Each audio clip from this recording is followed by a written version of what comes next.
Rick, the creator and star of One Coin Only. My name is Joshua King, and I am a content contributor to One Coin Only. And today we're going to teach you how to play Liberty or Death as the Americans.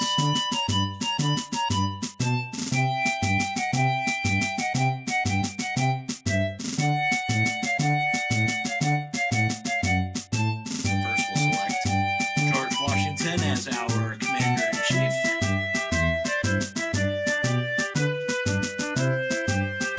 We're going to change game settings here. Fast load time. We're just going to do this playthrough on easy. There's only some minor differences when it comes to the actual difficulty levels. But for the sake of this video, we're just going to keep it on easy. We're going to want to view the battles, view animation. All that's good. Looks good. Alright, here we go. So Liberty or Death is a strategy game based around the American Revolutionary War. You can play as either the Americans or the British. As I said, we're going to play as the Americans today. And we're going to start off with the opening Congress of summer of 1775. Now, as the Americans, we have a very, very small starting budget.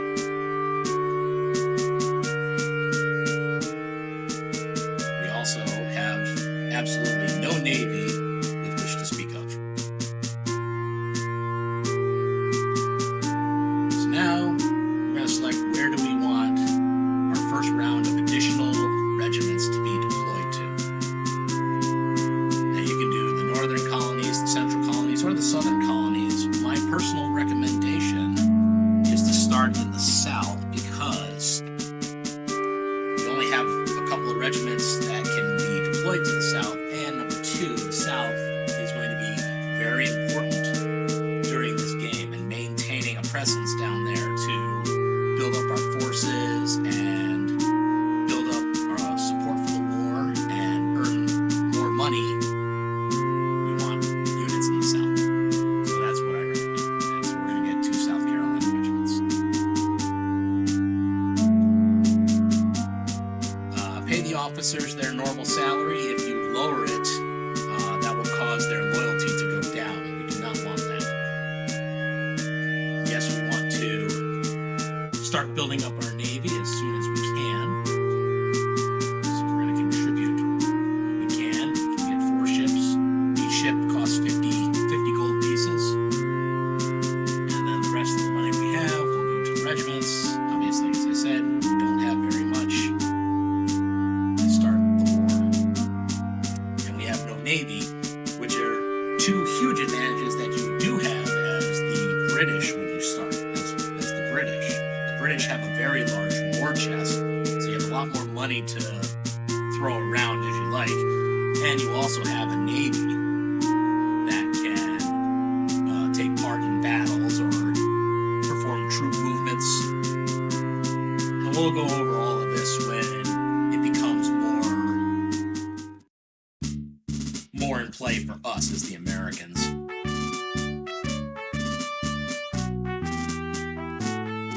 So here in the north, this is what I love. What I really love about this game is that it's very historically accurate to how the war began. The war is up here in the north, in the northern colonies, Connecticut, Massachusetts, New York, etc. And that's where everybody is at this point in time. So we're going to go ahead here. And we're going to perform drill. Drill will allow us to train our units so that they're more effective in battle. I'm only going to do William Alexander here because I'm going to move Philip Schuyler over to another district. But before I do it, let me go over all the commands here. Under domestic, you have parade, gazette, send, and borrow. Parade will allow you to, if you see in the lower left corner of the box there, you see a thumbs up and it says 40. That means right now in the District of White Plains, support for the war is only 40%. So, by parading, well, it sounds like exactly what it is. The military parade, and it's used to boost morale, boost support. Gazette. The Gazette is a newspaper, and it is the same deal. Gazette will also help to increase support for the war. The Gazette is much more effective than parading. You can get a lot more points per Gazette than you can parading. The only difference is that Gazette costs 100 gold, whereas parade only doesn't cost any money. It only costs energy from your officer to perform it. Send. As you can see, we have on the right side, we have gold, we have food, and we have powder. If any of our neighboring districts were running short of supplies and didn't have any money to buy more supplies, we could send some of our supplies to them and prevent them from going hungry or being defenseless. Borrow. If you're out of gold and you want to try to borrow money from lenders to get some more gold so you can buy supplies, that's that function. However, obviously, just like any loan nowadays, you get the loan, you have to pay it back at the end of the quarter with interest. So try to use that very sparingly. Materials. Buy food, pretty simple. Buy food, buy powder, buy arms. So to arm your regiment. Later on, when we have more money and when we have more experienced officers, we could also build cannons and build boats, which would allow us to cross rivers and streams that are located in the battle scenes, which we'll see soon enough. Personnel, recruit. Now, if you'll see, see on the map we have blue, we have green, we have red, and we have spotted red, which are just referred to as pink. Blue are Continental Army units. Those are the regular army. Green are Revolutionary Militia, which support the Continental Army. Then you have the red, which are the regular British units. And then the pink are the Loyalist militias. The recruit function allows us to potentially recruit Revolutionary Militia green officers to join our ranks in blue.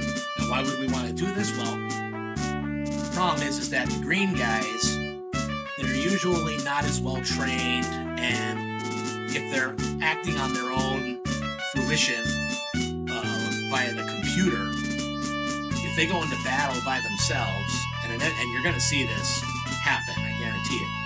At some point, the computer is going to take the green guys and they're going to fight some pink guys, all on the computer's whim. And the computer does not fight very well. It doesn't really follow good military doctrine, military tactics.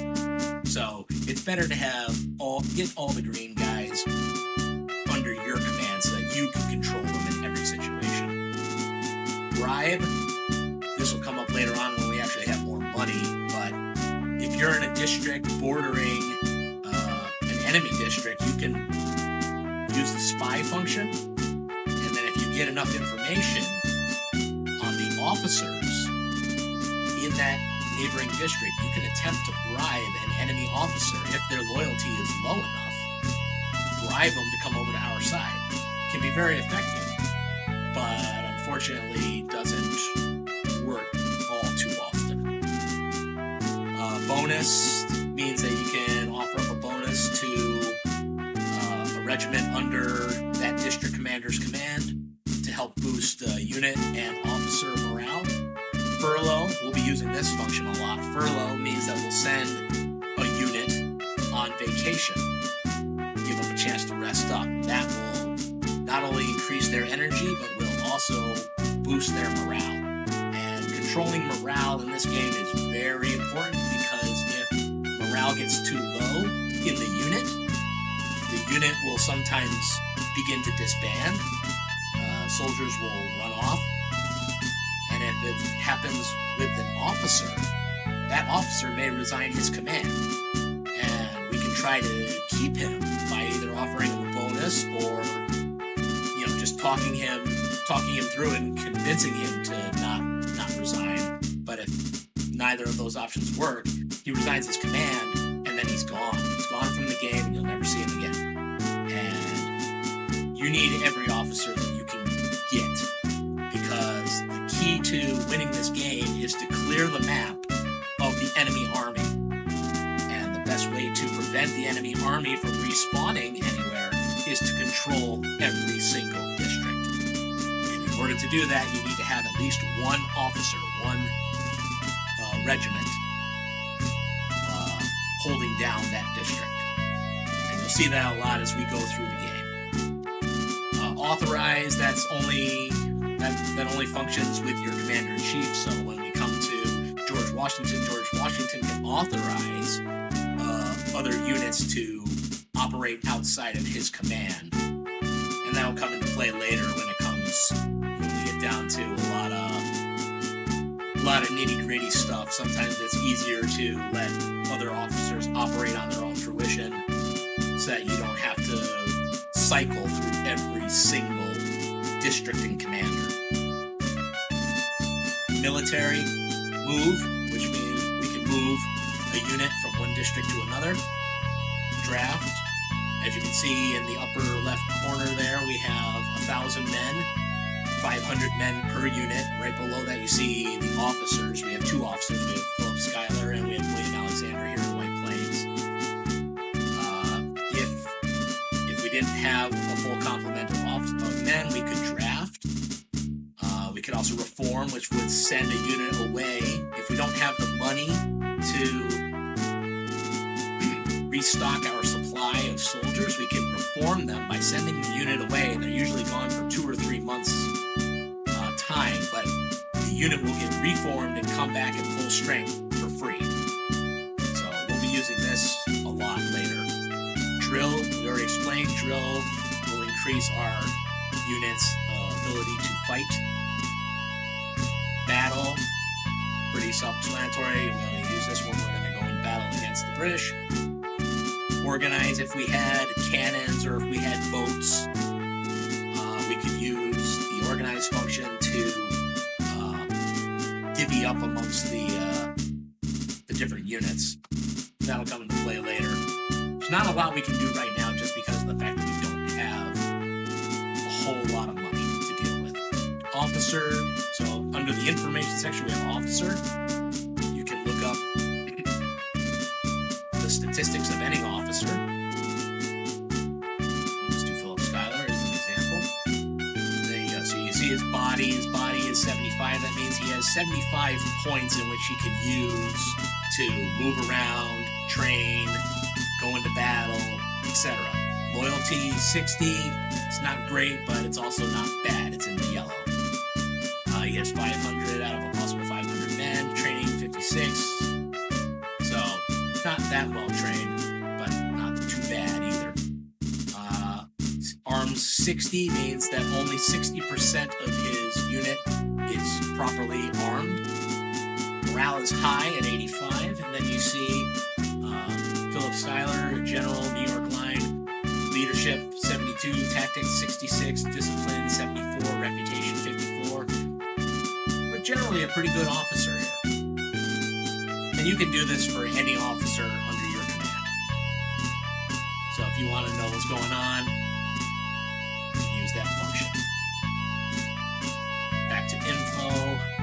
District, that'll give you the information of the district, allow you to actually see the overlay of the district. And you can check out any district.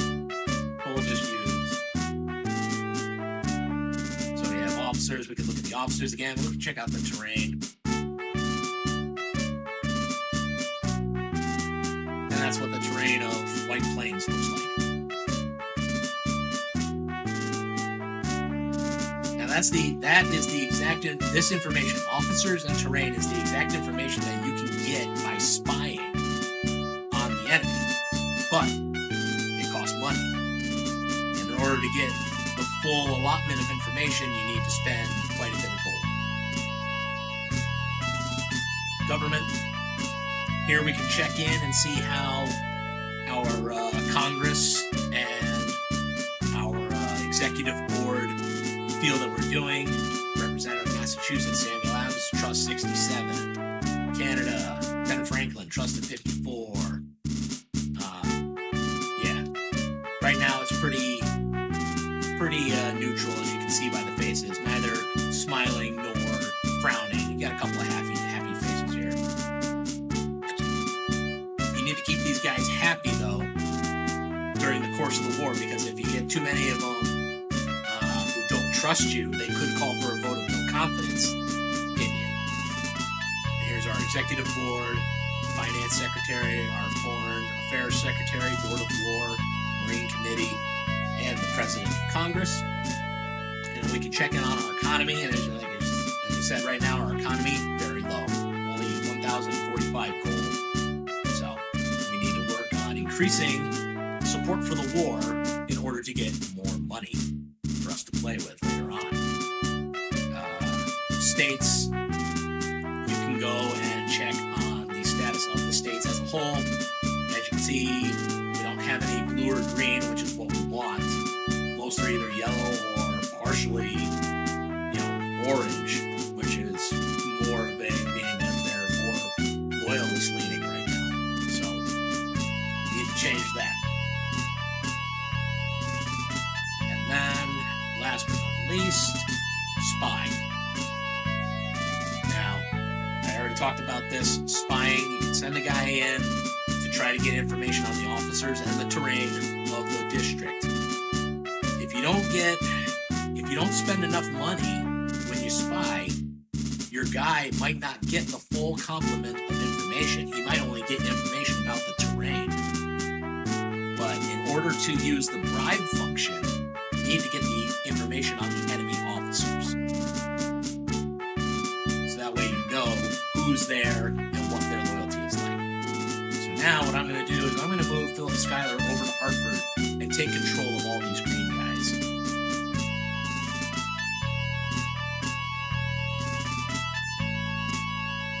And I'm going to take just enough food, some powder. We want to leave combat rations for William Alexander just in case, and we're going to take 200 and we'll take half. Take 207.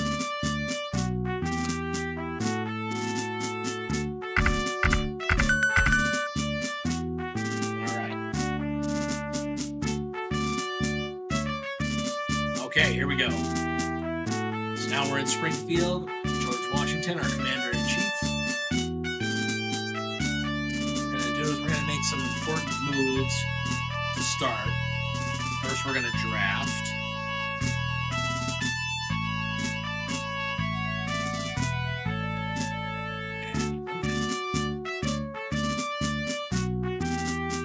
And send. Our better guys, Tench Tilghman, to do the drafting. The higher the reputation of the officer, the more guys you'll get for less gold.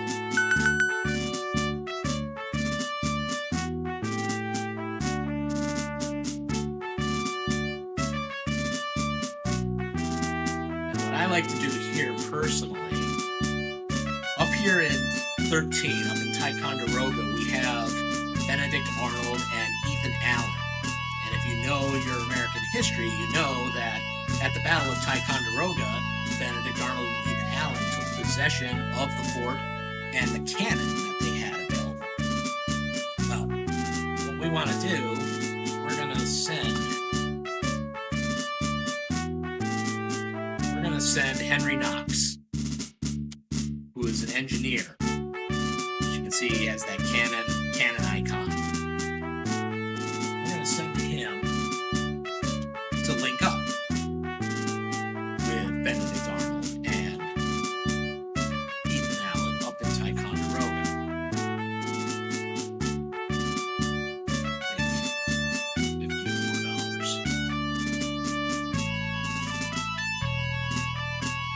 want Henry Knox to have that cannon. Your engineers are some of your most valuable assets in this game because of the fact that they can use cannon. Now we're going to drill. I'll look at the body of everybody because we're also going to go into battle. And we have to have at least 40 body in order to go into battle. So we can train Washington, we can train Gates, Thomas, Artemis Ward. Then we're going to also do, actually, we're going to hold off on. We're going to hold off on Washington, Cadwallader.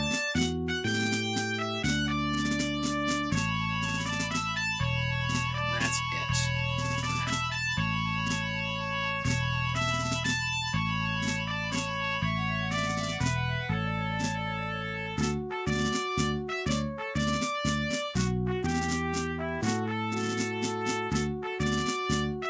Now, I mentioned about officer loyalty. I'm going to show you.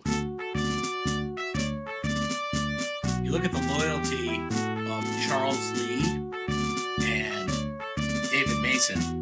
They're 30. These guys are not very loyal. They could potentially be pilfered by the British to come over to their side, or they may turn in their resignation and disappear from the game entirely. And as I said before, we need these guys. We need as many bodies as we can get. So I'm going to send these guys on furlough, but first I want to use them up to buy the supplies that we need in order to go into battle before we send them off.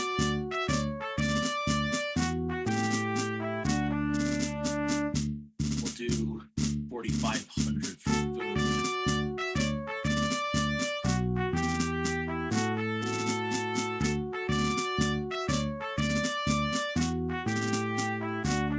Powder.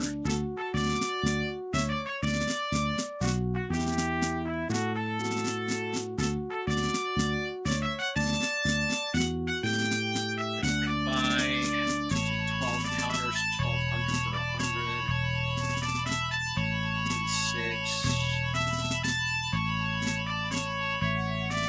36. 3,600.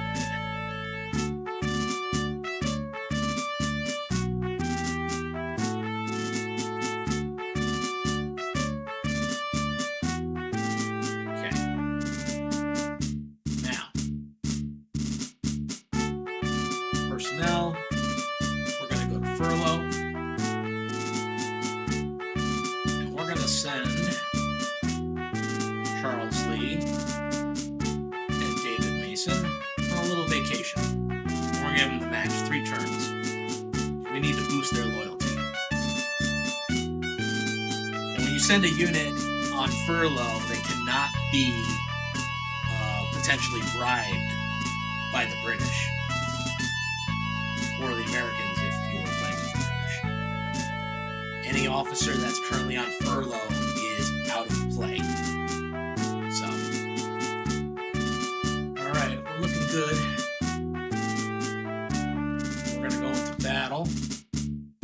We're going to go to Boston and free Boston from British oppression. We're going to send the very best that we have to offer. One thing I need to mention is you see Charles Lee and David Mason are currently in red because they're currently on furlough, so they're not available. You need to leave at least one officer. And as you can see how the guys are currently stacked, racked and stacked the way they are, that's based on their seniority.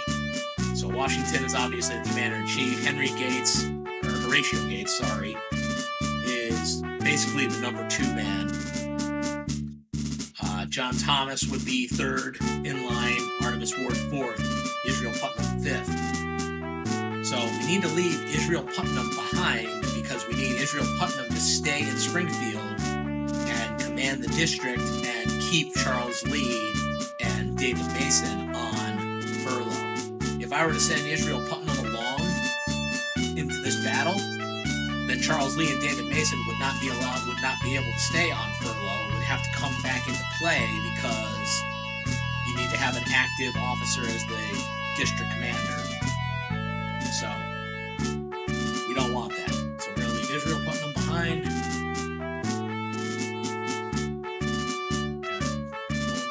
Now we need to leave enough rations and powder behind for Israel Putnam and the other officers as well. So we have to be careful. That's what we're going to take.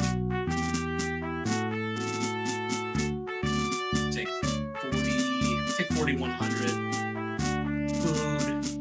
We're going to take 3,650 in powder. And we'll leave the money behind. We'll leave some money. We'll take some money. We'll leave 30 gold behind for Israel Putnam to play with if needed.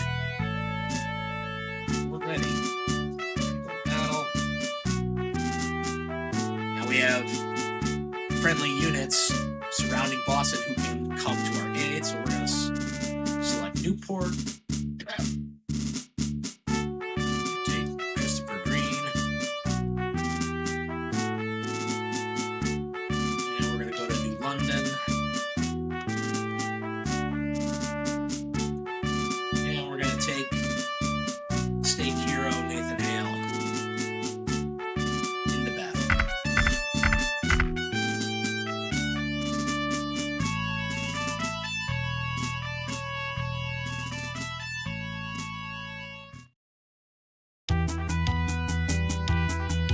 Now, as you can see, the British have a fleet here. We want to avoid that fleet as much as possible. So we're going to keep Washington in the back. We're going to have Horatio Gates, John Thomas back here.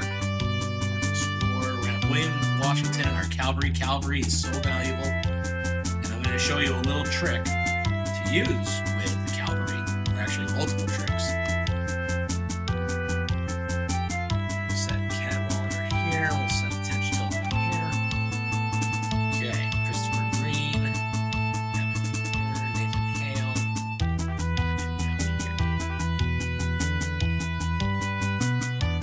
So as you can see, this is going to be a big battle.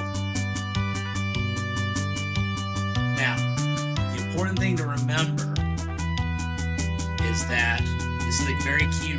If you know for a fact that you're going into battle and the enemy commander-in-chief, in this case Thomas Gage, is present, I could potentially capture all of these guys, every single one of these units. If I capture Thomas Gage, I can capture all of these guys without even firing a shot at them.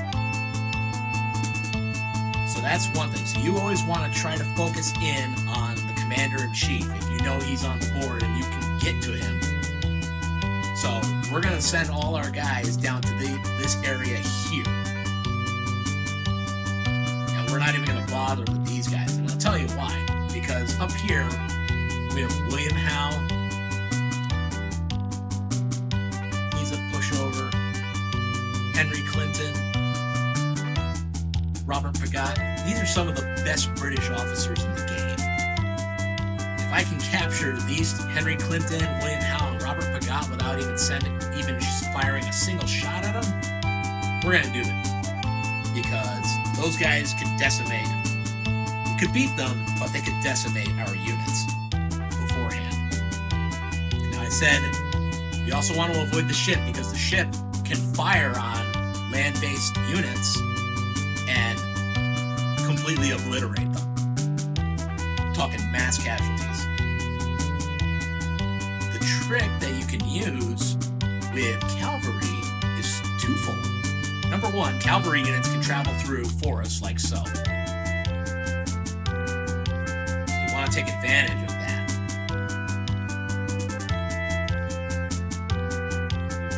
Horatio Gates, we're going to move Artemis Ward. And we'll move Tench Tillman here. Nathan Hale. We're not going to move Christopher Green just yet. I don't want him to get too far ahead of my other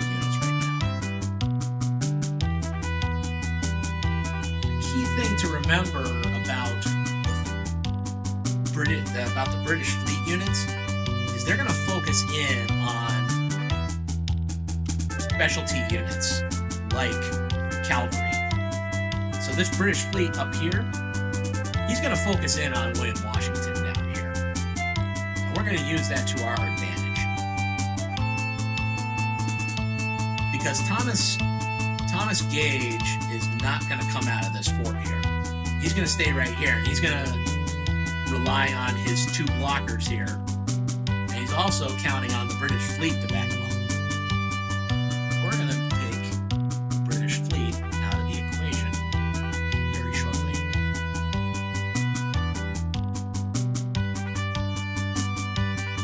And we're not even going to worry about these guys up here. They're just there. We're not going to use them.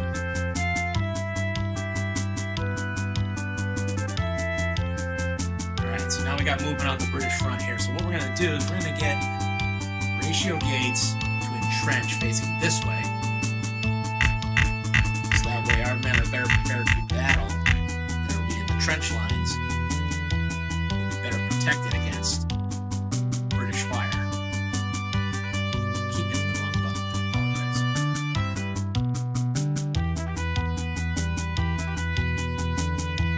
Now, as you can currently see, William Washington is in the forest and he's white. What that white color means is that he is concealed. The enemy does not know that William Washington is there, which allows us for the potential to set up an ambush attack. And it looks like Hugh Mackenzie, I believe it's Hugh Mackenzie. Yes, Hugh Mackenzie took the bait. So watch this, ladies and gentlemen. This ambush attack is going to cause massive damage to his unit. 141 to 6. 141 British soldiers just died to only 6 U.S. cavalrymen. That's simply amazing. Those ambush attacks are absolutely brutal. And it works both, and unfortunately it works both ways. A British unit could just as easily do that to us in the game during the play. So now these guys can focus in on trying to take out William Washington because he's a specialty unit.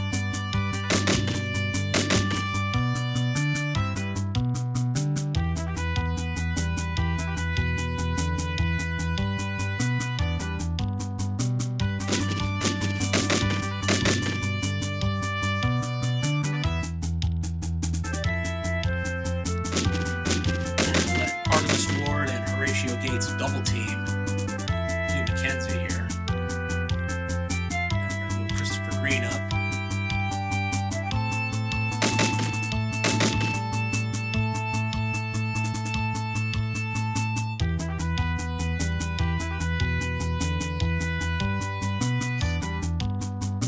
Now what we're going to do, we want to get William Washington out of here. Because just like how those British infantry units were following William Washington, the British fleet's going to do the same. So, we're going to take the British fleet out of play by sending William Washington all the way down. Oh, Christopher Green just got gravely injured. That's not good. We're going to send William Washington all the way down here to the Cape. The British fleet's going to follow him.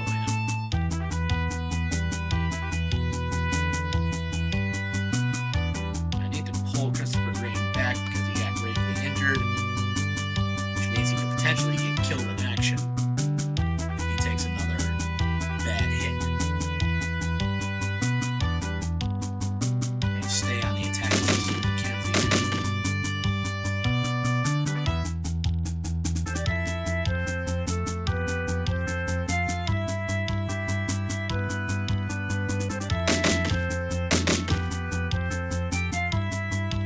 Officer is gravely injured in combat, he's immediately going to start taking more casualties per round cannot effectively command. So the unit is not acting as cohesive as it normally would. Now we got Nathan Hale coming to the rescue here.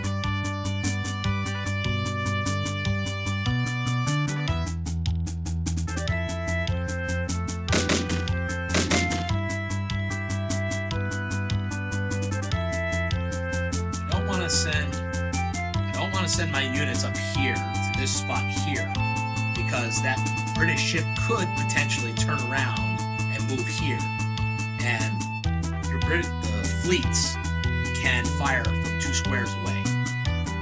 So if the British ship were to move here, he could fire on a unit here and decimate it. We did not want that. And the same is true for engineer units who have cannons. Cannons can also fire 2 squares away. So that will come into play later on.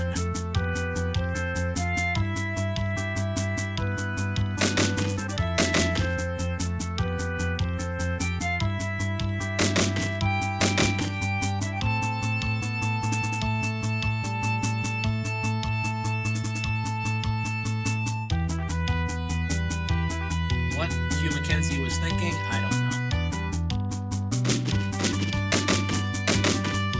Because now I have the potential to triple team it.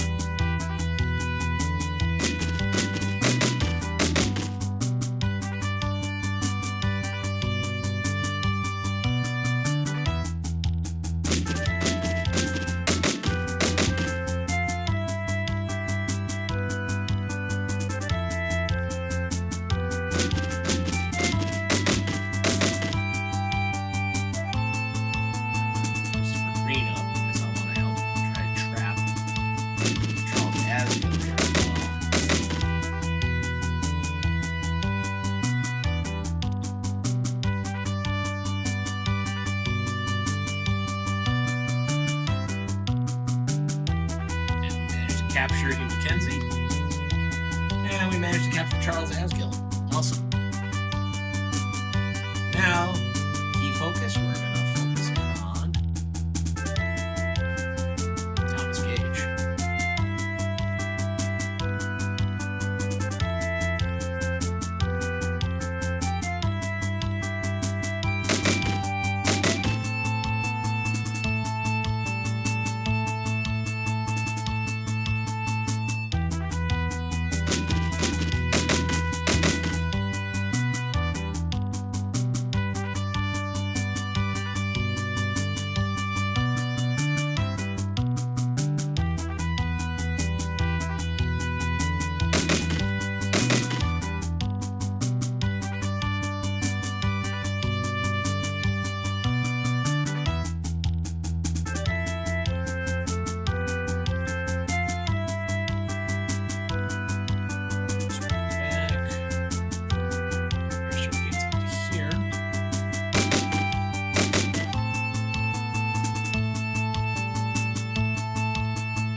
And we captured Thomas Gage. And so there it is. We captured the Commander-in-Chief, so the battle automatically ends. I didn't have to fire a single shot at some of the best British officers in the game. Now, we have some important decisions to make here. Right now, the British have a lot of money, and they're willing to pay handsomely for their office to get their officers back. But you have to pick and choose which ones you want to release. Now, Thomas Gage, as you can see, he's got terrible statistics. 45 leadership, 25 tactics, 30 discipline, He sucks. But the British are willing to pay us 132 gold to get him back. Well, fine, you want him back that badly? You can have him. Henry Clinton, on the other hand, no. Henry Clinton's going to prison. He's going to a POW camp. Same thing with William Howe. He's going to a POW camp. Because we do not want to deal with these guys for any amount. Again, for any amount of money. Same with Robert Picot. James Fitzwalter. So it's 132 for a general, 108 for a colonel. And as you can see, he's got terrible statistics, so we're going to release him.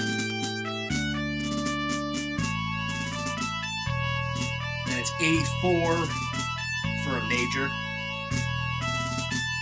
He's got pretty decent statistics, so I'm going to say no. And then it's 60 pieces of gold for a captain. And Charles Asgill is pretty low on the spectrum. So I'm going to release him as well. So there you go. So we just got 300, but by releasing those 3 officers, we just got 300 additional gold into our coffers for the next Continental Congress that'll be coming up later on.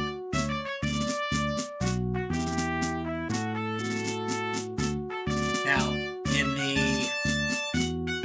it's very rare, if ever, in easy difficulty. It can happen on medium difficulty. It's a lot more likely to happen on hard difficulty.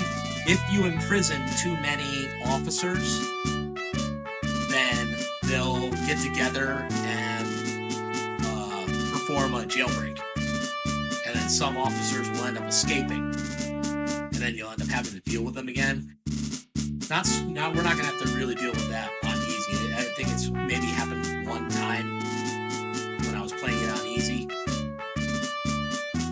So, like I said, all those big officers who have really great statistics and are, would have no potential of bribing to our side, just imprison them. So now we got Bennington. He's only got 300 men, so the first thing we want to do is draft. We want to get this unit up to the full complement of 500.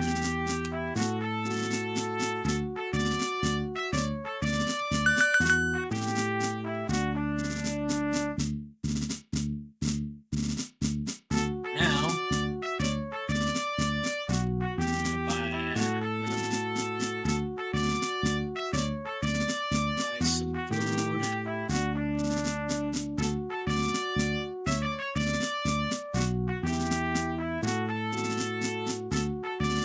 the only unit there, so we'll probably just go with we'll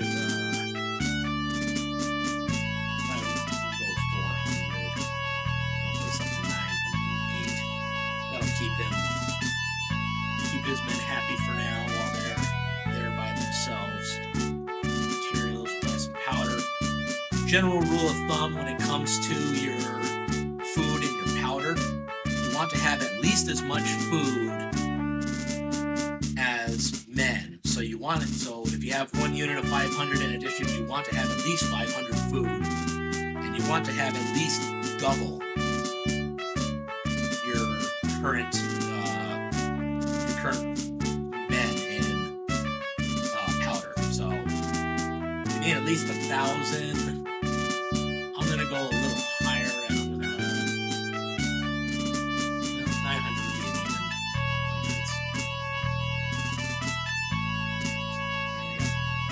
He's got plentiful amount of food and powder. The reason why I'm doing that is because I'm fully expecting one of the British officers from either District 9 or District 8 to move down into District 12. So in case he has to go into battle in the near future, we want him to be fully supplied.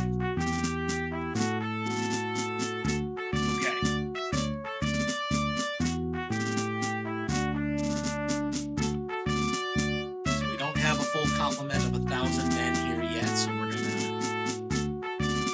use John Sullivan to draft.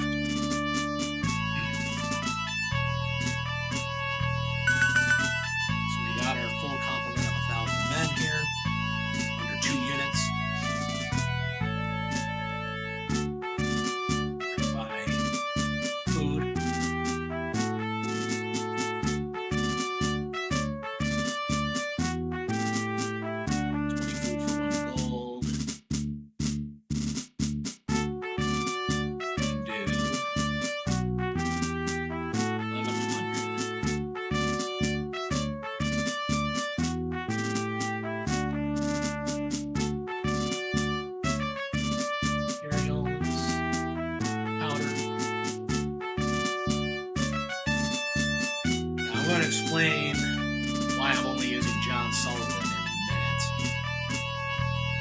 Just want to get our supplies up 10,000.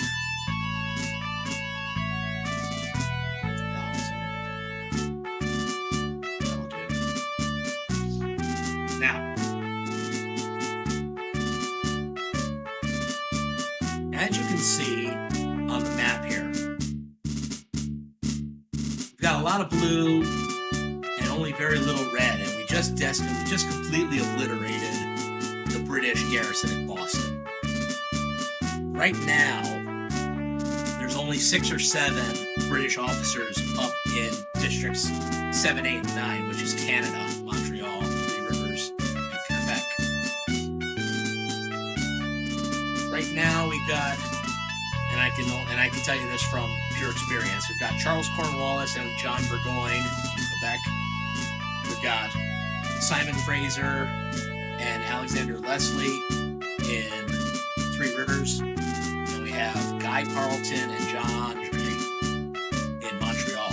Now, there may potentially be a Canadian loyalist unit mixed in here somewhere under Lecorne Saint-Luc. Now, whether he's actually there yet or not, I don't know. But he might be there, he might not. But that's what we have right up in here right now. So these guys aren't going to go anywhere, except maybe one officer might come down in the 12 and 10 here. But we don't really have much opposition right here, right now. So what I like to do personally, because I told you how important having units in the South is going to be, William Thompson is one of our best officers in this entire game. And I'm going to show you, I'm going to show you his statistics.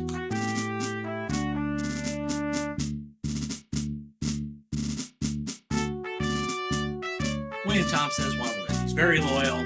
He's got 95 bodies, so he's got a lot of stamina. Don't worry about his training right now, because that will just fly up. Look at his statistics though. Leadership 81, tactics 94, discipline 100, reputation 80. William Thompson is one of our best officers. When we actually get him to train, his training will jump up by like 20-25 points at a time. So we could quickly get him up to 100 in training.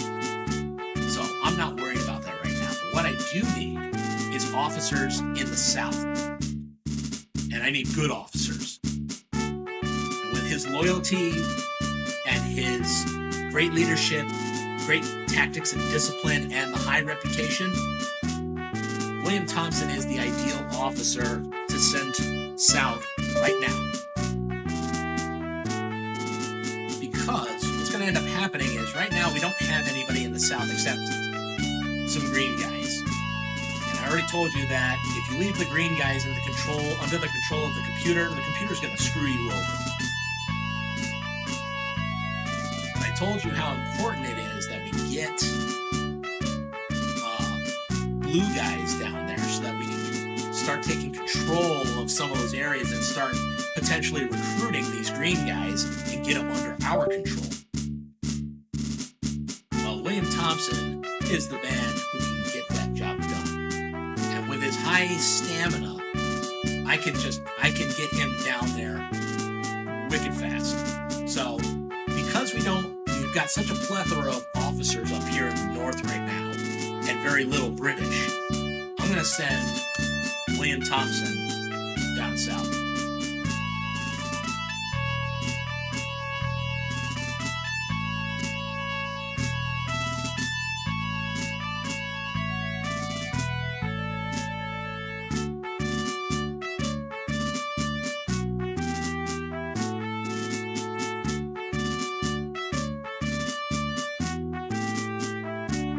And we'll take 50 gold with us. Alright, so there we go. So we're going to begin the long march south with William Thompson. And it will be a quick trip. I promise you that much. Unless, of course, the first wave of British reinforcements end up landing somewhere between us and the south. last battle, we had Christopher Green get severely injured. So what we're going to do is we're going to send Christopher Green and his unit to get reformed. This will allow Christopher Green the opportunity to regain his health, and we'll also get his unit fully restored for free. And as you saw, he said he'll be back on September 1st. So it takes time. So he's going to be gone for 3 months, basically. Which means, unfortunately, Nathaniel Green, which is another one of our best officers, again, right now I can't really afford, I can't move him anywhere. So what we're going to do is we're going to use him to get the support in Newport up, because right now it's only at 36. So I told you about Gazettes. We had an 18-point jump right there. Now it does matter who you select to write a Gazette. If you're going to have somebody write a Gazette, it has to be a good officer with a high reputation. The higher the reputation, the more points you get.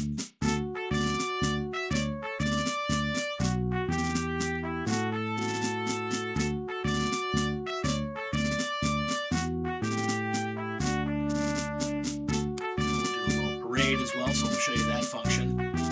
But as you just saw, you got 18 points, and Nathaniel Green's reputation is only a 66. He got 18 points for a Gazette. Now I'm going to show you Nathaniel Green. He's only going to probably get like maybe 5 points at most for a parade. 3. He got 3 points for a parade. So you can see the difference between the effectiveness of a parade and the effectiveness of a Gazette. What we're going to do is we're also going to send, we're also going to reform Nathan Hale's unit. Because we don't have a lot of money to spend right now. And I need these 4 free reformations. By himself for now. There's nothing he can really do. Aaron Burr is actually a good officer to have in battle. The problem with Aaron Burr is that he doesn't have a lot of stamina, so he can't really do much. And he doesn't have a high reputation, so I'm not even going to bother to waste money on a Gazette. So there's really nothing we can do right now with Aaron Burr, so we're just going to skip.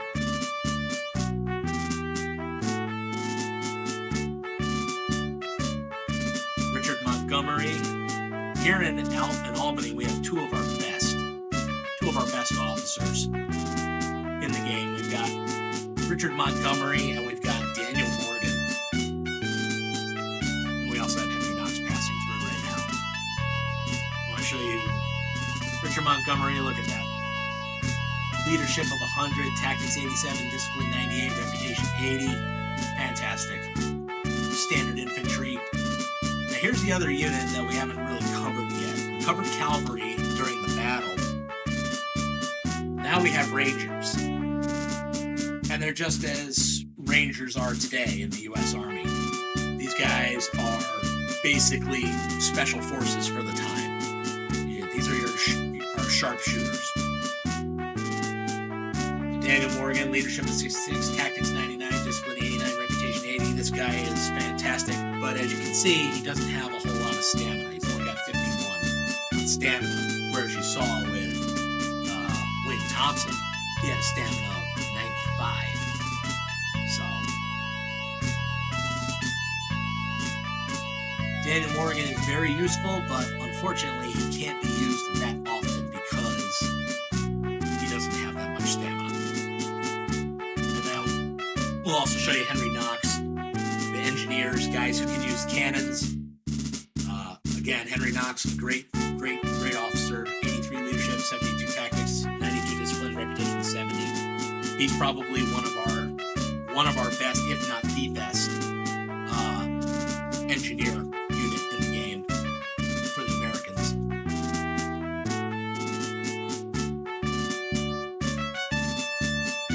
So as I said before, Henry Knox is just passing through. We want to get Henry Knox up here to Ticonderoga. So we're going to do that now. Send him on his merry way.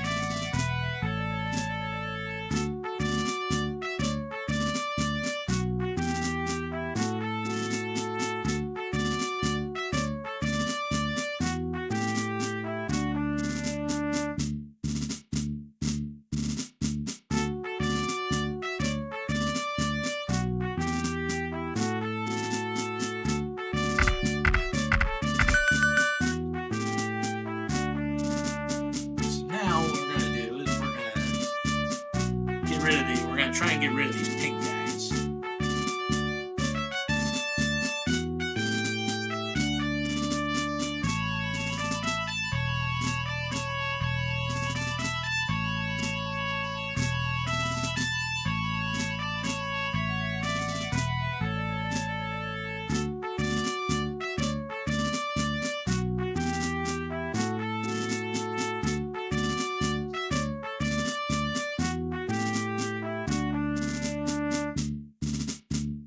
Richard Montgomery in.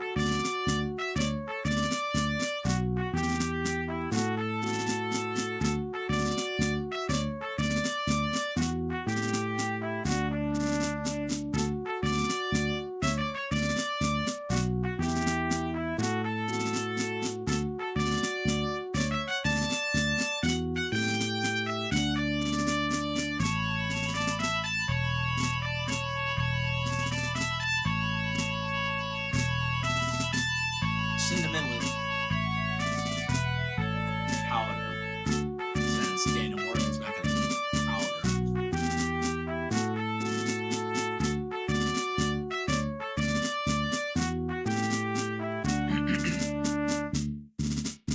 We're going to send him.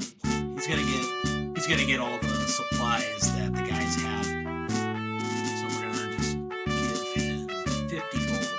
Let's take it.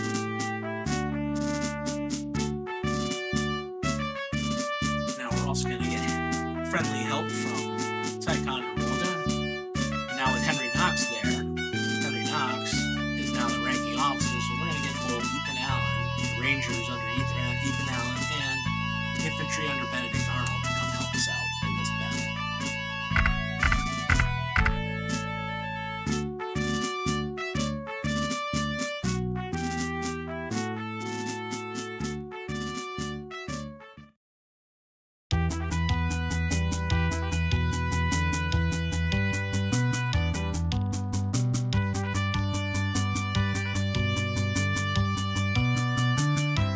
The other great thing about Ranger units, just like cavalry, they can go through forests. But the one thing that Rangers can do that cavalry cannot is Rangers can go into the mountains. So these mountain icons here, these Ranger units can actually take positions in these mountains. And during combat, that can levy a huge advantage.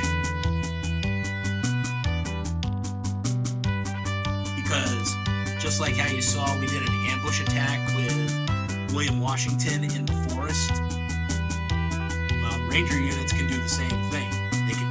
They can do ambush attacks from the forest, and they can also do ambush attacks from the mountains.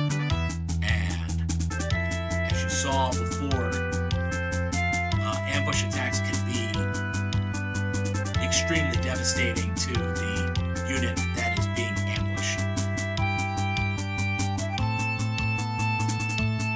Now, you're not going to get to see that in this particular battle because the two units are currently have housed themselves inside of fortresses, and they're not going to leave. The other thing that you need to remember, or you should know about Ranger units, can also go for cavalry too, but Rangers specifically. Ranger units in combat in this game deal a lot more damage at night than instead of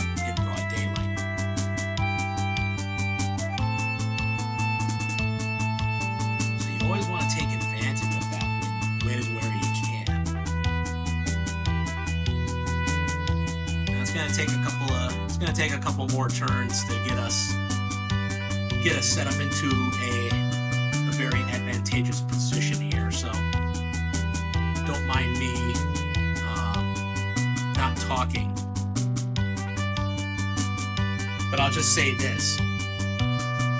This is kind of what I talked about when I told you how green guys being utilized by the computer can screw you over.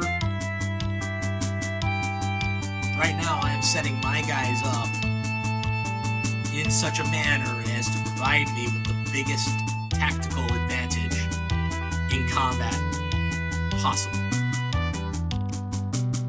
Green guys, when they're being utilized by the computer, they don't do it. The computer does not do it.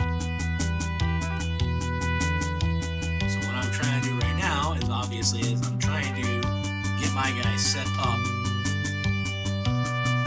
to surround John Butler, the commanding unit of this district. There he is. And over here is his brother, Walter Butler. John is the much bigger threat. He's a higher quality officer for a loyalist militia. Alright. Just about ready here. Let's move into position here. I'm going to use the hills to our advantage. Terrain always can play a role.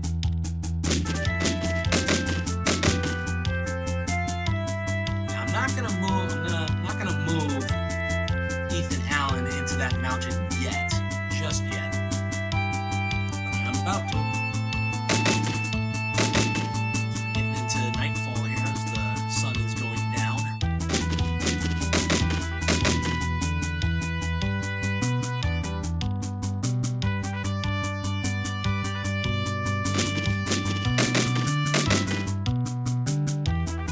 Hopefully we can capture him, and we did. A lot of times he manages to slip through my fingers and cause problems later on. But we managed to capture him, so that's good.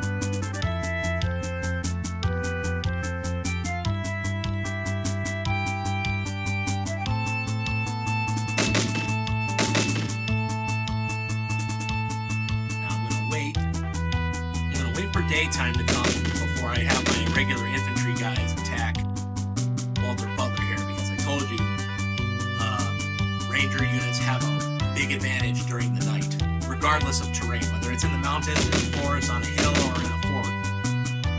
Ranger units will always take less damage at night, and you'll take more damage.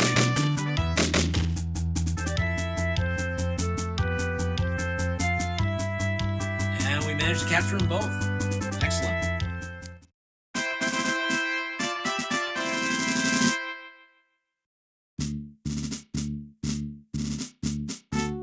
Now, the important thing to remember about loyalist units, and this is also true if you're playing as the British with regards to revolutionary militia units. Militia units can only operate inside the state or colony that they're registered from. So John Butler, he can only operate within all the districts of New York, and then the first district bordering New York. So when we get back to the map, we'll show you.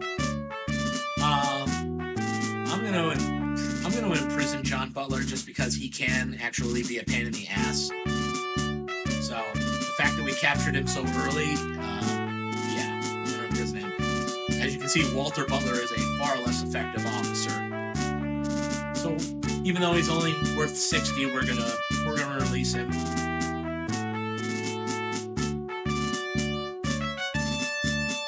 So I'm gonna bring up the map. So you can see how there's thick lines, these thick black lines right here. these are the borders of the colonies. So for the colony of New York, you have Fort Niagara, Fort Stanwix, Ticonderoga, Albany, White Plains, Long Island, Bennington, and Norwich. So for any unit, for any, whether it's be it loyalist or be revolutionary militia, pink and green guys, while they're in that status, they can only operate within the confines of the district or this colony from which they belong, up to and including any initial outlying district. So for New York, a pink guy or a green guy could also operate in New Hampshire, 10 or 11, Berlin and Portsmouth. They could operate in Springfield, or Hartford, or Monmouth, New Jersey, or Wyoming, Pennsylvania, and Venango, Pennsylvania. Now, why is this important? Well, if one of your guys is getting chased down by the enemy and he can only escape up to here, he can't go down to Pittsburgh or Susquehanna. He can only go one district out. So if you had a guy from Fort Niagara on the run from the enemy, he can only go down to Venango or to Wyoming. And if he gets attacked and it gets entrapped, he can't go any further south, then he'll automatically be captured. But if you're a blue guy or a red guy, you can go all over the map. So, there's many reasons why you should always try to recruit the green guys when you can. And that's what we're going to do right now. We sent Philip Schuyler over to Hartford. So here we have 3 units. We got John Glover, we got David Wooster, we got Thomas Knowlton. All 3 of these guys are Connecticut militia. Well, David Wooster's got a loyalty of 90. He's going to come over to our side for no money. I'm going to offer him nothing and say, hey, you want to join our side? Absolutely. My regiment is yours to command. So now David Wooster is a blue guy.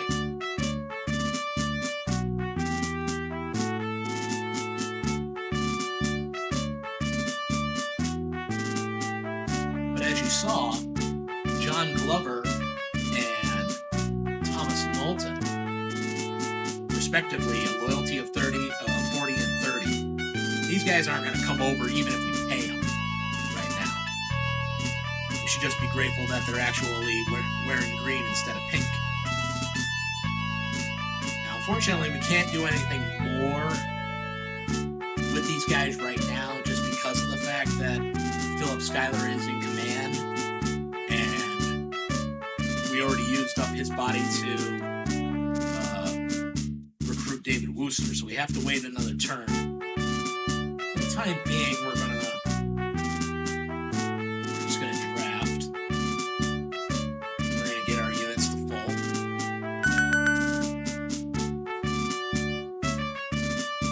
But we're gonna have to wait another turn before we can actually send John Glover and Thomas Knowlton on furlough to build up their loyalty.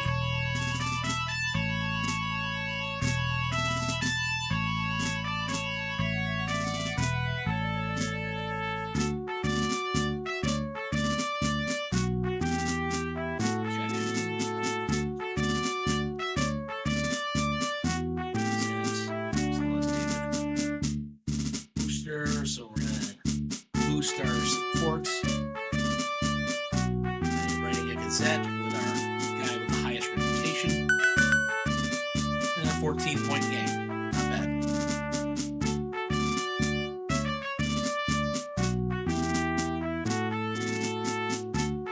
I want to take a moment to show you this. I told you how raising support for the war in each individual colony affects how much money you get. Well, this is where you can actually see that.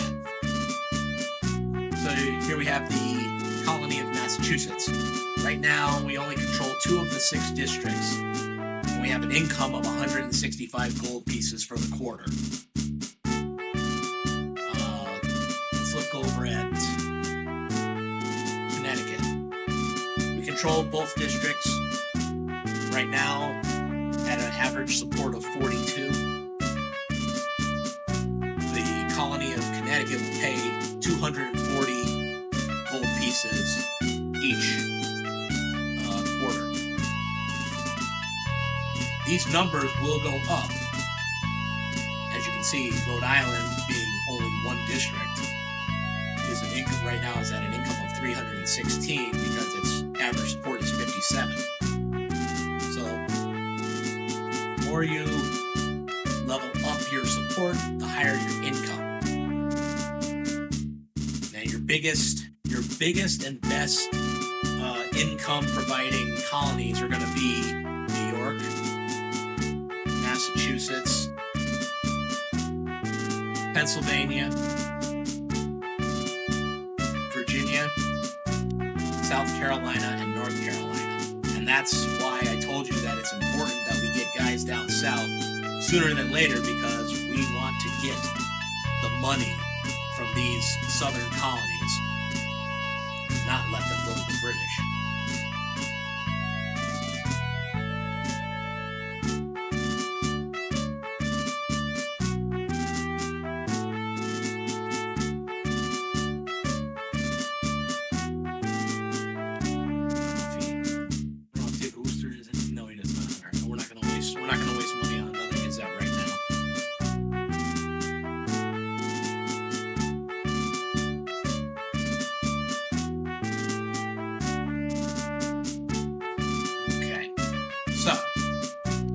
I talked about organize earlier. We're going to reassign cannon. Ethan Allen currently has the cannon, but Ethan Allen can't utilize the cannon. We're going to give it to Henry Knox, who can.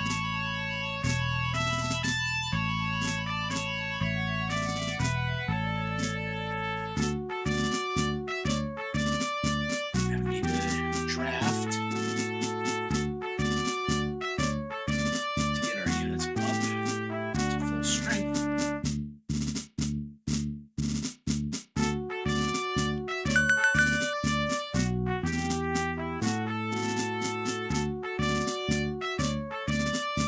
Materials, we need food, because we have 1,000 men, but we only have 852 food.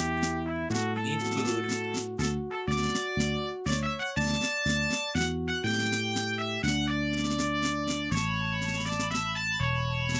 Only food for 1 gold. So let's go for 600.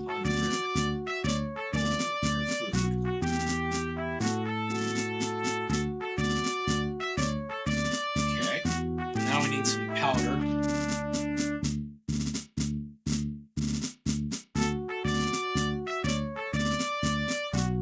I'm only utilizing Ethan Allen right now because I want to be able to do a double train on Benedict Arnold. 900, I'll bring us up to 2,000. That should suffice.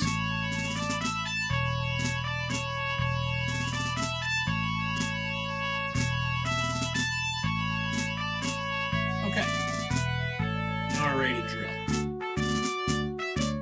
And we're going to train all these guys because right now they're not that good.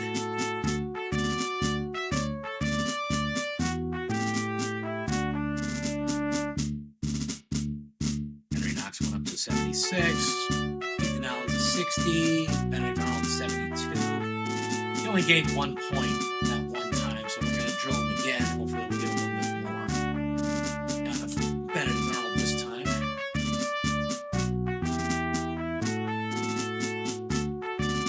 Another point. Alright, well that's all we can do. Ticonderoga this turn. governments that send aid. So obviously during the war and during this game, we have sympathetic European governments who are willing to send us supplies. And supplies could be food, powder, guns. Sometimes might even potentially get a fleet. Although it is more rare. So now we've just received a new revolutionary militia unit at Ticonderoga, Marinus Willett. Another cannon guy, and he comes equipped with a cannon and a boat. Now I can tell you personally, because I know that Marinus Willett is actually another great officer, and getting him this early in the game is fantastic. It's completely random who you're going to get and when. Completely random. And the fact that we got such a good officer immediately is fantastic. Marinus Willett is a very loyal officer, so I'll immediately be able to get him recruited over to our side, to get him from being a green guy to a blue guy. We've got nothing else going on right now, so we're just going to use up our money here with William Alexander to get the support up. Nice. So now we're all the way up to a 74 support in White Plains.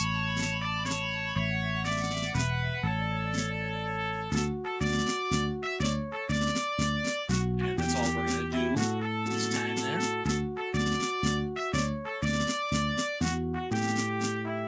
There's nothing we can do with John Sullivan because he used up his entire body last time, so he needs time to recover. Richard Montgomery.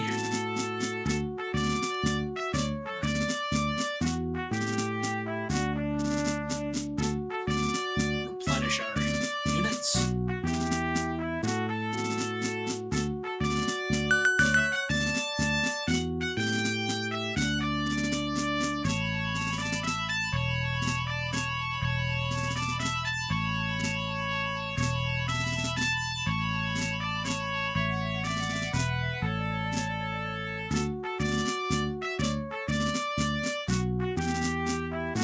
As you just saw, one of the British units from Canada just made its way down to the District 12.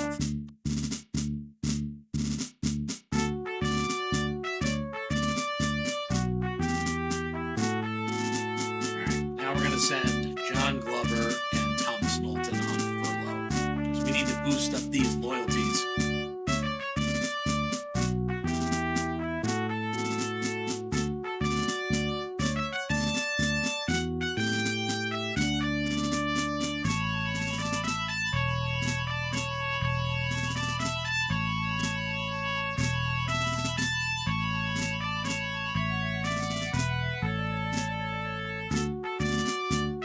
Send David Wooster to make another Gazette.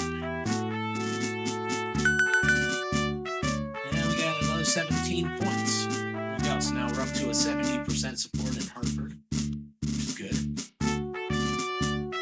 Slowly but surely we're getting it up there. Need materials for Danny Morgan here.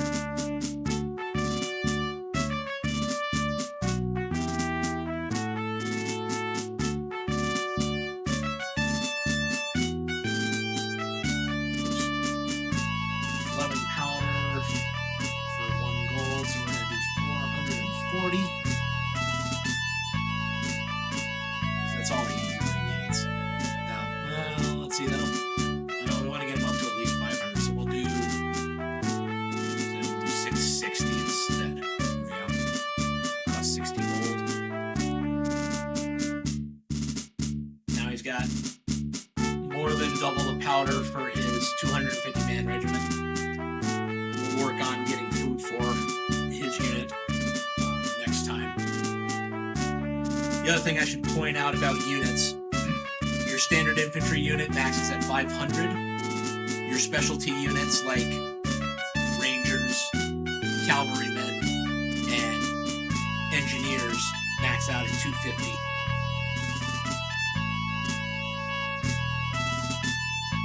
Always keep that in mind. Back in Springfield. We're just gonna drill Israel Putnam while he's sitting around babysitting David Mason and Charles Lee. He's got enough food and enough powder. Yeah. That's all we need for now. London. We'll just drill. As I said before, Aaron Burr is actually can be a pretty good officer in combat, but as you see, he's got low loyalty and his reputation is also low. So he's no good for writing. Gazettes. But he is a half decent combat officer. But he's also just as good at being a placeholder.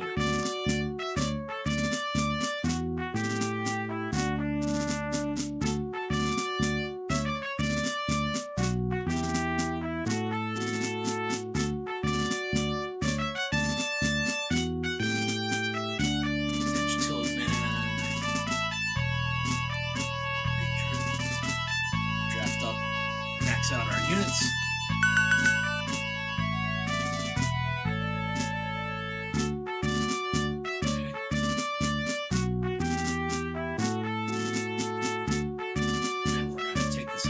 To drill who we can. These guys back up.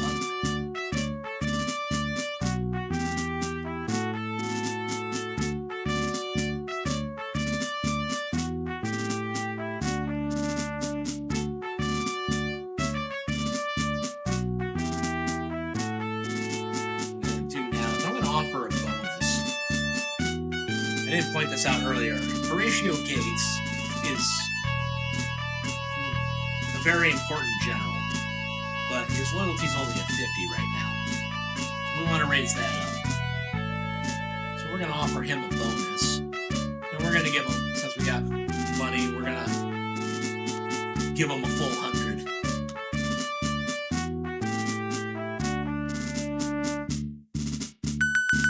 And there you go. Morale in his unit has become 70, and his loyalty jumps 17 points up to 67. So that's good. That's all we really need to do to keep him in our good graces for now. We're gonna use Artemis Ward.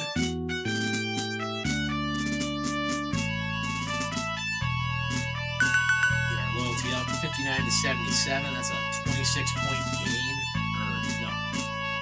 16-point game, I'm sorry. Pretty decent. We'll use Tench Tilghman, who's got a reputation of 81. We will not be using John Cadwallader to write a Gazette. Look at that. 21-point game, all the way up to 98%. That's awesome.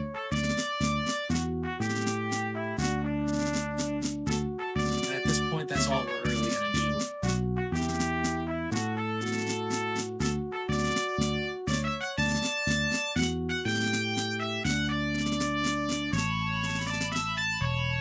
Like I said, we're not going to learn as I can. We don't have enough body.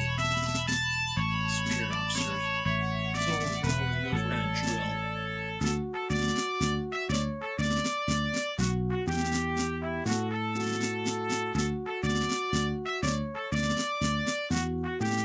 Three-point game for Benedict Arnold there.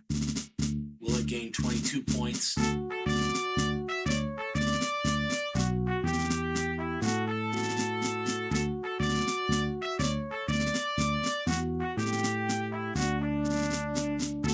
Already up to an 85. Awesome. I'll take a moment to show you what I mean with Marinus Willett being a great officer. loyalty, which means he'll come over for nothing. 91 leadership, 85 tactics, 94 discipline, 80 reputation. Guy's an all-star. So the fact that we got him so early is fantastic. Because we can get, and this is what I meant earlier when I talked about how units can only operate in districts just beyond the border of their colony. So right now, as a green guy, those are the specific districts where Marinus Willett could operate, unless I turn him blue, which next turn I will.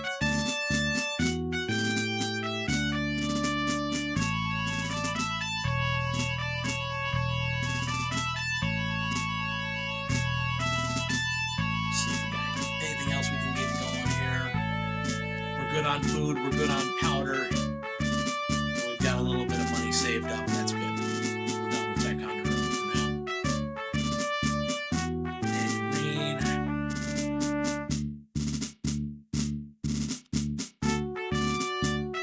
Can't do anything here.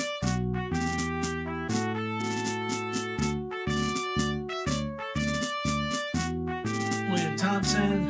As I said before, we're sending him south, and it's just a straight, we're just running and gunning down south. We want to get him down south as quick as possible.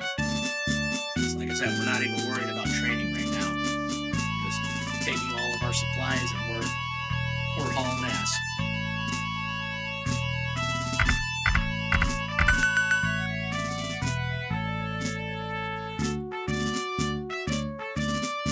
Can we get another one? Yes, we can. That is awesome. Alright, we're already all the way down to Baltimore.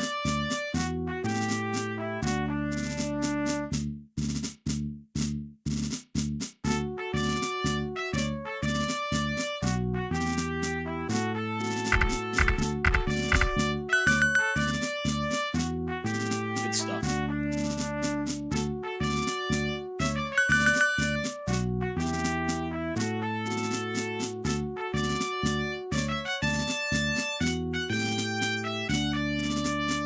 Virginia Revolutionary Militia, Philemon Dickinson.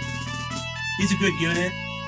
He's a good officer, but his loyalty leaves something to be desired. If I can get down there soon enough to try to recruit him, I could possibly get him with William Thompson, even at a 52 loyalty.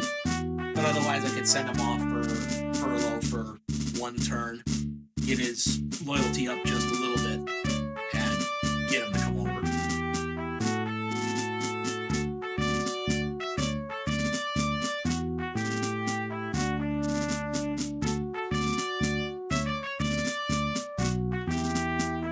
We're going to get this first guy. We're going to get George Clark, Virginia Rangers, to join our side.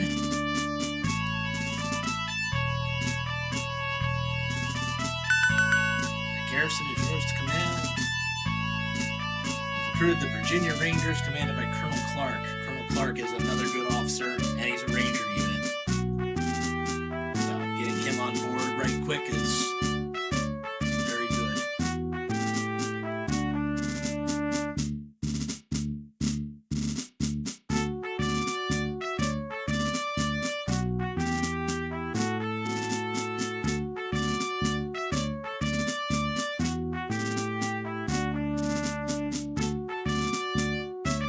And I know right now I'm just spending what money I can right now to boost our support, so we'll have more money come the next quarter to play with. That's imperative. The sooner we get our support up, the sooner we get more money that we can throw around, the better.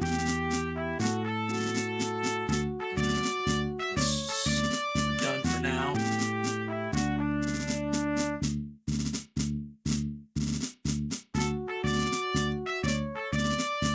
Richard Montgomery to a parade.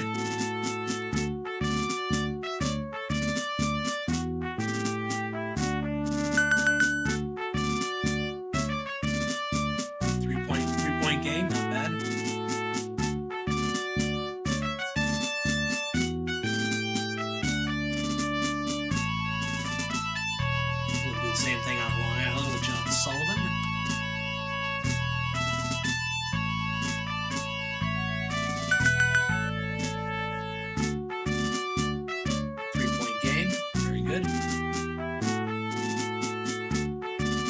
so now we got another British unit that just went down into District 10.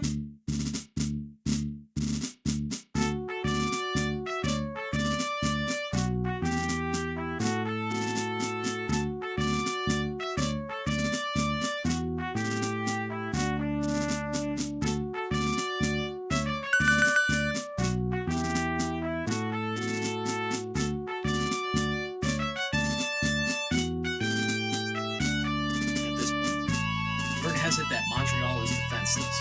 Please give me a chance to battle with Montreal. Alright.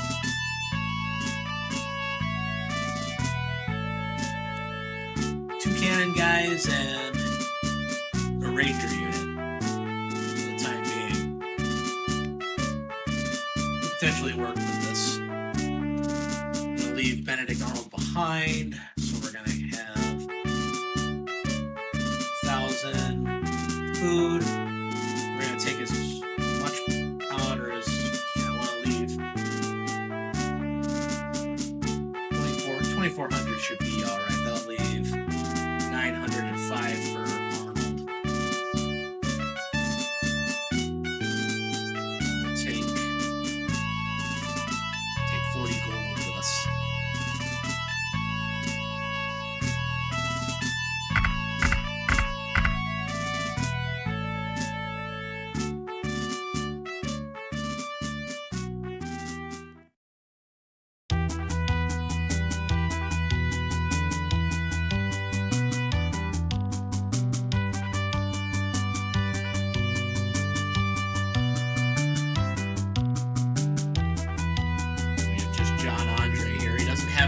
He doesn't have the fleet here to back him up, so that's good.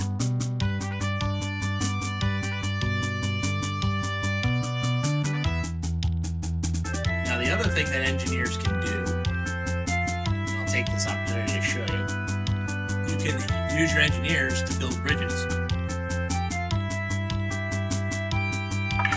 Now it won't always work, just like trying to dig a trench. Sometimes you'll get, trying to dig a trench, you'll see the sign, text box that said division was unable to find a tenable position. Well, same thing can happen when trying to build a bridge. You try to build a bridge, but they might not succeed. And if in that case you basically wasted your turn with that engineer unit.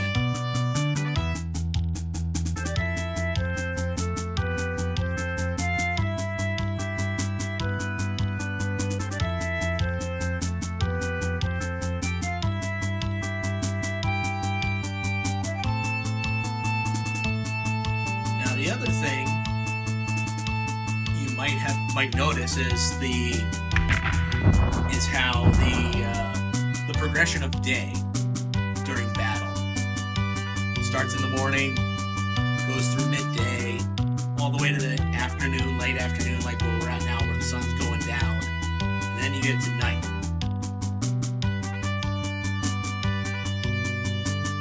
Now the cool thing about that progression of day to night is that it actually stays loyal to the seasons.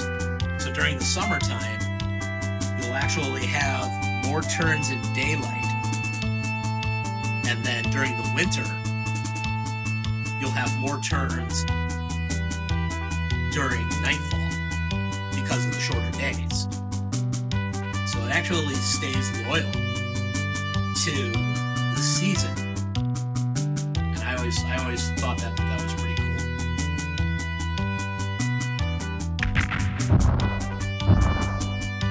So right now we're just taking this opportunity to take full advantage of our long-distance engineer units armed with cannons, and we're just bombarding the hell out of John Andre for as long as we can before I send Ethan Allen in to try to finish him off up close.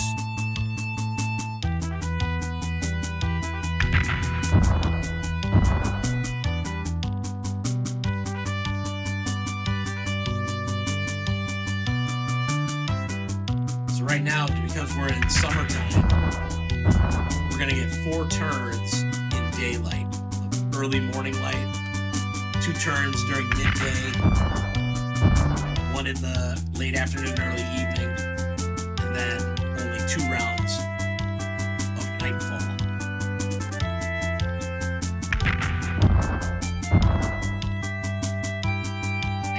Obviously, your cannon guys cannot do long-distance barrage shots like this at night. If you want to use a cannon guy during the night, I'd have to move one of these guys right up next to the fort. And I don't want to do that because obviously, if they're right next to the fort, then John Andre can take fucking pot shots at my cannon guys. And we do not want that because they will take very bad damage because engineers are not equipped to be line infantry soldiers. So we're just going to sit back here and we're just going to continue to cannonade it.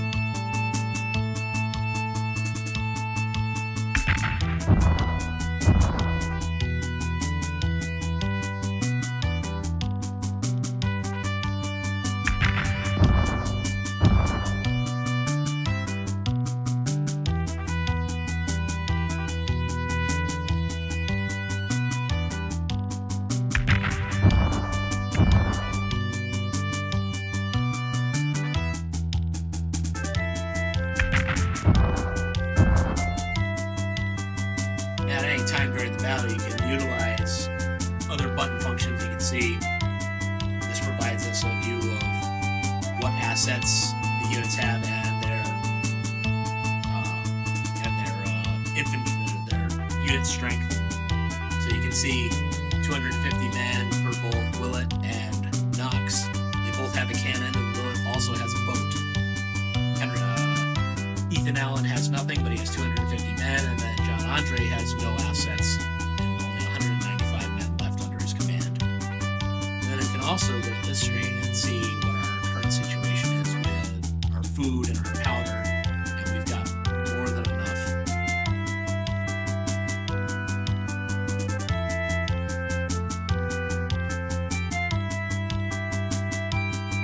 So as you just saw there was the sun icon, and it was in. I don't know why I love it so much, but I just love the truthfulness of it. So now you see in late afternoon, the sun is going down.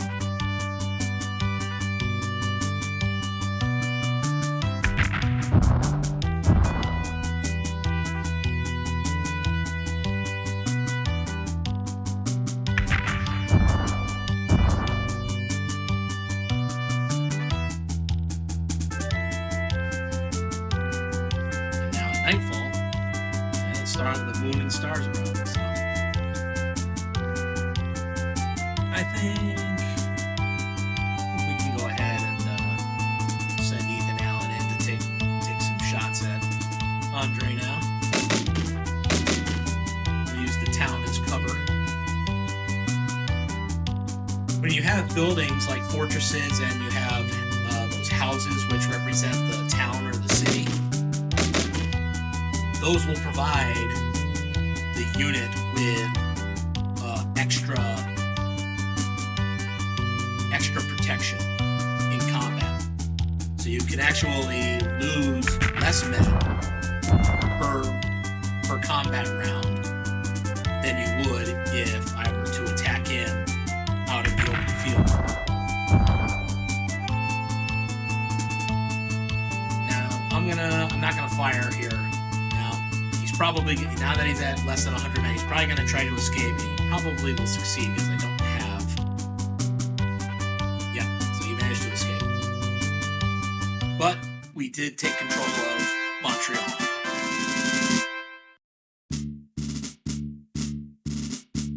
Now the only disadvantage to the fact that Andre escaped is that he'll probably get reformed. He'll probably get sent away to get reformed, and he'll show up somewhere later on and he'll be back up to full strength, full 500 men. And it'll be a pain in the ass to try to defeat him again because he is traditionally a tough unit in combat.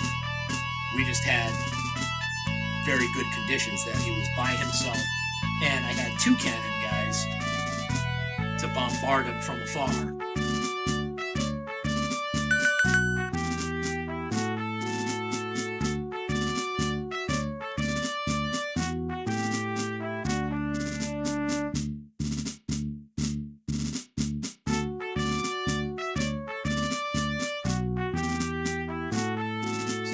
Move our guys up into Portsmouth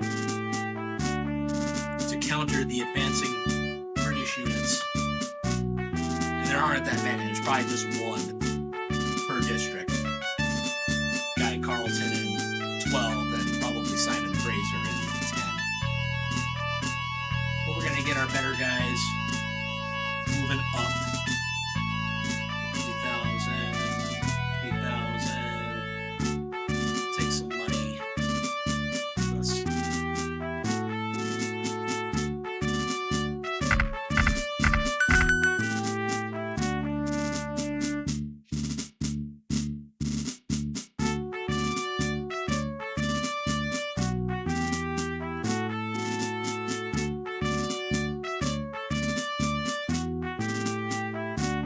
We're just going to spend what money we have. We have enough food and we have enough powder. Now we also have additional units nearby that can come and assist us in battle. We're just going to buy some more guns for our guys.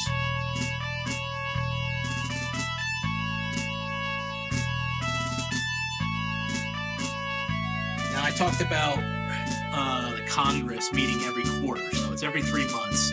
So we started in July, on July 1st. So you get 2 rounds per month, the 1st and the 16th. So for every quarter, you have 6 turns, basically, before the next quarter begins. So right now, we're only on turn 3.